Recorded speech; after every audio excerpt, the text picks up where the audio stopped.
My father raised his glass and said, "Natalie, you should learn from your brother, Daniel. Stop wasting time on that foolish startup of yours." Laughter rippled around the table. I forced a smile, then the dining room TV lit up. Breaking news.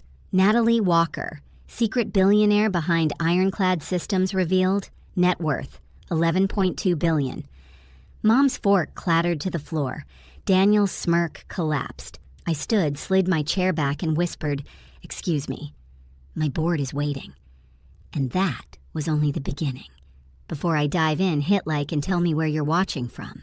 It's strange looking back now how ordinary those years felt, like I was just moving through life in the shadow of my brother. Daniel was the golden child, the one teachers praised, the one my parents showed off to their friends. Daniel made honor roll again. Mom would beam at dinner.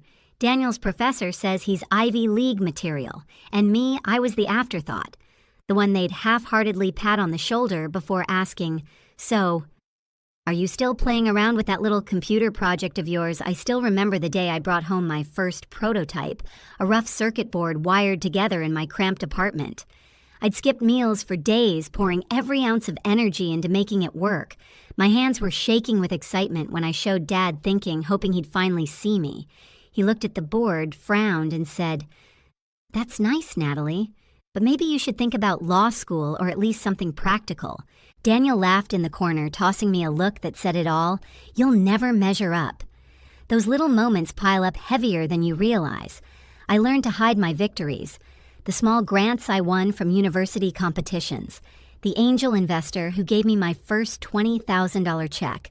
The night my code finally scaled past 1 million users in testing. None of it mattered to them. To my parents, I was still the kid with the foolish startup. To Daniel, I was the punchline at family dinners. I used to think maybe I was the problem, that I wasn't impressive enough, that my dreams were too strange, too unrealistic. But then I remembered the hours no one else saw. Nights when the apartment walls hummed with the sound of my servers, when I fell asleep with half-eaten ramen by my keyboard, when my fingers blistered from typing, but I refused to stop. Success wasn't a question of if for me. It was always a question of when. But family has a way of making you doubt yourself. There was the Christmas party when Dad introduced Daniel to his business friends as our pride and joy, and introduced me as our daughter. She's dabbling in tech. I stood there holding my paper cup of eggnog, smiling like it didn't cut straight through me. Another time, Mom pulled me aside after church and whispered, "Maybe it's time to stop embarrassing yourself, Natalie. Your brother can help you get a real job." Her words weren't cruel on the surface, but they carried the sharp edge of dismissal. I nodded, swallowed the lump in my throat, and went home to write another 2,000 lines of code. If you've ever been underestimated, you know it can feel like gasoline poured over fire. Every rejection, every laugh behind your back, every time someone looks at you and sees less. It doesn't just sting, it fuels you. And it fueled me for years. While Daniel strutted around in tailored suits bragging about internships and connections, I sat quietly at my secondhand desk, building something they couldn't even imagine. I didn't need their applause. I didn't need their belief. I needed only the silence, the glow of my screen, the feeling of moving closer to something enormous. Every sacrifice, the missed birthdays, the skipped vacations, the loneliness, I carried it because I knew. One day, they would see. One day, the startup they mocked would become the empire they never believed possible. And so when Dad raised his glass at that dinner table, comparing me to Daniel, telling me to stop wasting my life, it wasn't the first time I'd heard those words, but it would be the last. The night it all cracked open didn't feel special at first. It was just another one of those mandatory family dinners, the ones where Mom fussed over the table settings, Dad invited his business friends, and Daniel strutted in like the star attraction. I almost didn't go. I had 3 acquisitions closing in Asia and a board meeting lined up. But Mom insisted, and part of me still carried that old hope maybe this time would be different. I walked in wearing a plain black sweater and jeans, the kind of outfit that made me blend into the background. Daniel arrived in a tailored suit, his Rolex flashing under the chandelier. The comparison started before I even sat down. "Look at Daniel," one of Dad's friends said admiringly. sharp, confident, just like his father. And then came the punch. Dad raised his glass, cleared his throat, and looked straight at me. "Natalie," he said, his tone heavy with disappointment, "you should learn from your brother. Stop wasting time on that foolish startup of yours. Daniel's the pride of this family." The words weren't new. I'd heard versions of them all my life. But that night, something inside me shifted. I smiled faintly as if it didn't matter, but deep down I felt a line being drawn. Maybe they thought I'd laugh it off. Maybe they thought I'd sit there quietly like always. Then out of nowhere, the dining room TV flickered to life. Someone must have left it on mute in the background because suddenly bold red letters scrolled across the screen, breaking news. The room turned toward it. My chest tightened as I saw my own face appear. Identity revealed, the anchor's voice cut through the chatter. After years in stealth mode, the mysterious force behind Ironclad Systems is confirmed. Founder and CEO Natalie Walker, net worth $11.2 billion. The room went dead silent. My mother's fork clattered against the china. Daniel's smirk faltered into open shock. Dad coughed into his wine glass, sputtering. His friends leaned forward, squinting at the screen as if they couldn't believe what they were seeing. I stayed perfectly still, letting the silence hang heavy. Inside, my heart was pounding, but not from fear. It was release. All those years of doubt, all those nights alone, building what they dismissed as nothing, it was right there in bold headlines for the world to see. Mom finally broke the silence. "This must be a mistake," she whispered, almost pleading. "Natalie, Ironclad Systems." As if on cue, the dining room doors swung open. Marcus, my CFO, stepped in, holding a tablet glowing with live numbers. "Apologies for the interruption," he said, scanning the stunned faces. "But the story's out. Ms. Walker, your valuation just jumped to $11.8 billion after the market reaction. We're receiving calls from Singapore, London, and Dubai headquarters." I rose from my chair, slowly smoothing the hem of my sweater. "Thank you, Marcus," I said calmly, as if this were just another meeting. Then I glanced at my parents, at Daniel, at the entire room that had treated me like I was nothing. "Excuse me," I whispered. "My board is waiting." The sound of my chair sliding back against the hardwood floor echoed louder than any applause Daniel had ever received. I didn't slam the door. I didn't raise my voice. And I didn't throw their words back in their faces. I didn't need to. The truth had already detonated in the middle of that polished dining room, louder than anything I could have said. As I walked out, Marcus at my side, I could feel every pair of eyes on me. My parents' frozen Daniel, pale and slack-jawed Dad's friends, whispering urgently to each other. I didn't turn back. Let them stew in their silence. The moment the cool night air hit my face, my phone buzzed relentlessly. Notifications poured in. CNBC, Bloomberg, Fortune, the Wall Street Journal. The headlines were all the same. The invisible billionaire revealed. Stock tickers screamed across my screen. My company's valuation was climbing in real time. I slid into the back of my car, Marcus handing me the tablet. "We've already scheduled a call with Singapore," he said. "The Prime Minister's office wants confirmation about the infrastructure deal."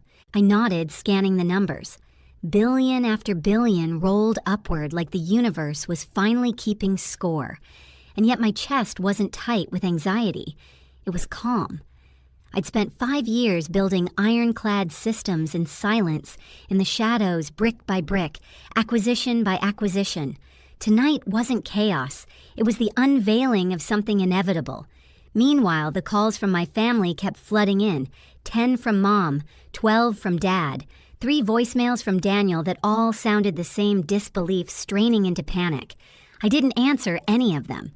For years, I'd bent to their opinions, craved their approval, let their doubt define me. Tonight, I chose silence. Instead, I poured myself into work. I drafted responses to governments, negotiated contracts, finalized an acquisition we'd been chasing for months. By midnight, Ironclad controlled an even larger slice of the tech industry than we had that morning. Every signature, every deal was a quiet blade drawn against the family that had mocked me for dreaming too big.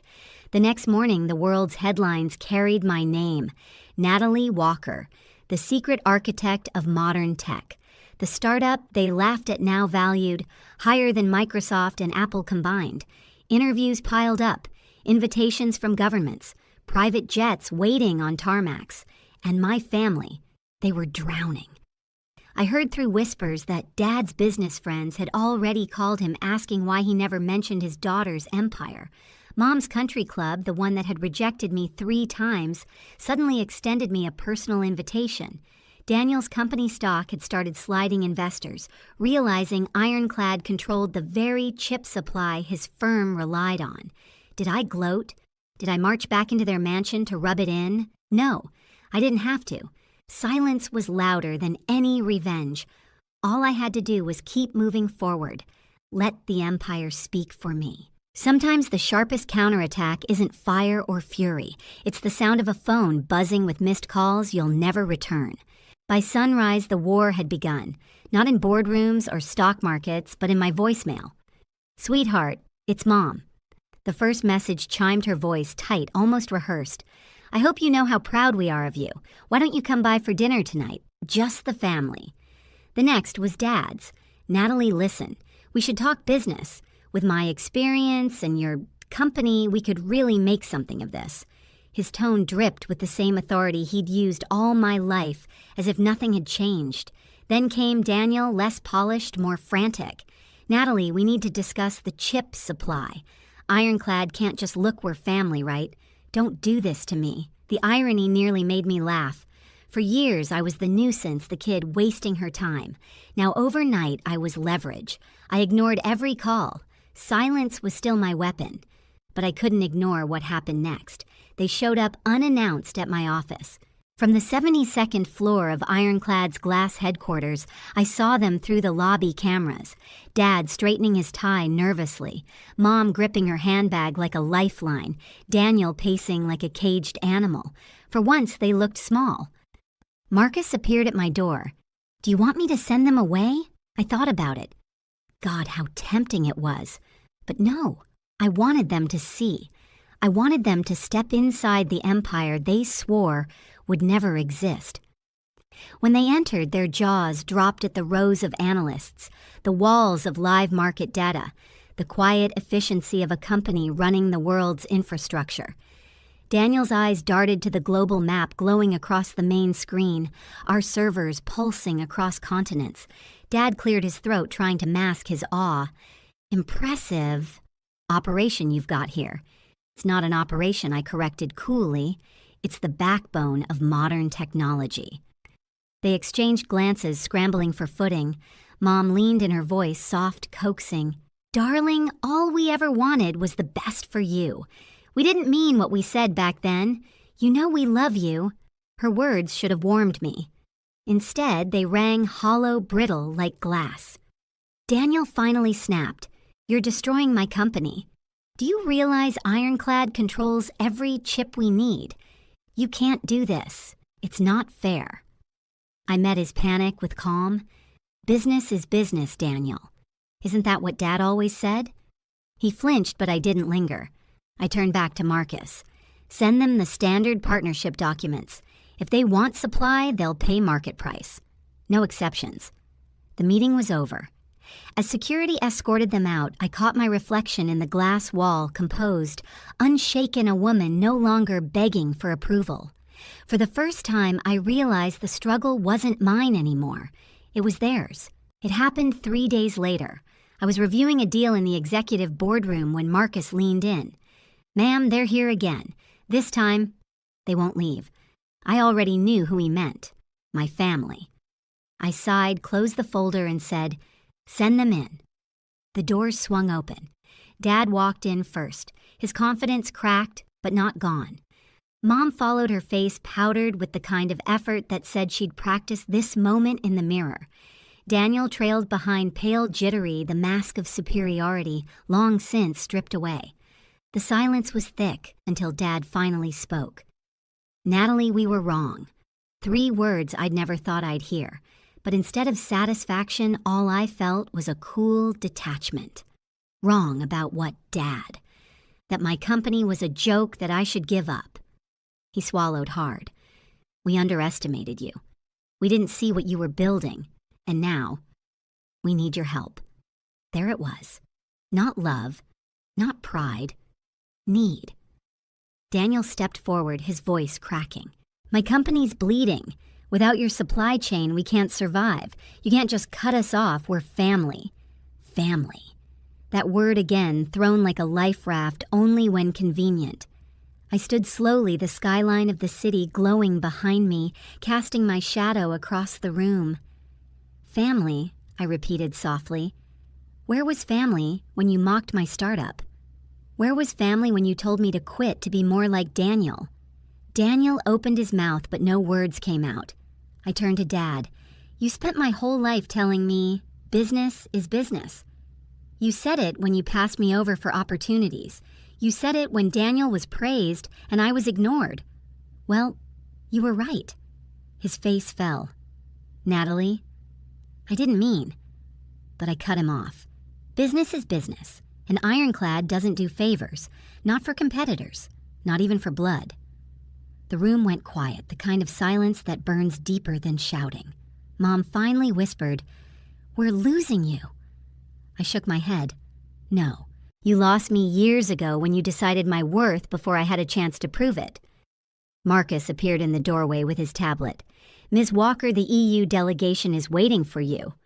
I nodded. Then I turned back to my family one last time. This boardroom is my family now. These screens, these deals, this empire. You don't have to understand it, you just have to live with it. Their faces blurred as I walked out, but I'll never forget the echo of my father's old words, turned back on him, final and sharp. Business is business. The headlines kept coming for weeks. Natalie Walker, the shadow billionaire who rewrote tech. The startup they laughed at now, an empire. Every time I saw those words, I thought about the years my own family couldn't see me. And yet I wasn't angry anymore. Not really. The silence I carried for so long had already done its work. I didn't need apologies shouted or banners of regret. Their faces in that boardroom, their shock, their desperation, that was enough. Sometimes revenge doesn't look like fire and fury. Sometimes it's quieter, sharper. It's walking away without raising your voice. It's letting the world speak the truth you always knew. I built Ironclad to prove to myself I could. But in the end, it proved something else entirely, that the girl they dismissed had become the woman who held the power to redraw the map. I don't crave their validation anymore. I don't wait for their praise. My life isn't measured by their approval. It's measured in what I chose to build when no one believed in me. And the sweetest part, they'll never underestimate me again. Have you ever been underestimated by your own family, told your dreams were foolish? Share your story in the comments. I read everyone. And if this story hit home, tap like and subscribe. Because sometimes the quietest success is the loudest revenge.